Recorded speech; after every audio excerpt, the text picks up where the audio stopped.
manaja volondoha faly efa saraky zahay tsala novako bazary novako loko tara nampisaraka anao nakita ela tsy nampona zala aly aly tsy digany digany fa saraka kinarapela valiko izao lehilahy zao tsy mpanome valy olo fa mampisaraka olo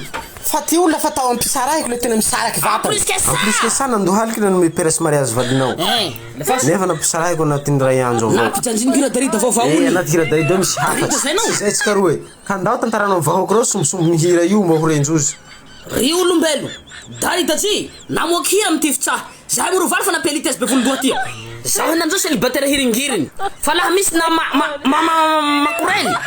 andesy bagao fa valikatranao laha kory Madagasikara toro koa mandera zao tontolo zao fa valokoro farava toy izy rasta eka hira Darida io fa dispose sur TikTok amitsika mivola henany zao fa maro ty olona anao TikTok raha io nambary misy lasaka alikely tsy dikany voadinatakalinao renja mahay feo manao fa navika i arahako dasy raha zay omboa eka misy jama re alialy tsy dikany Taki ali kili na pisaraki hadi munoja wana takalna enja manauza ngari chimis kinisa kichana uya bivintako enanzo mituti chimis fasa tangano yo fasichapo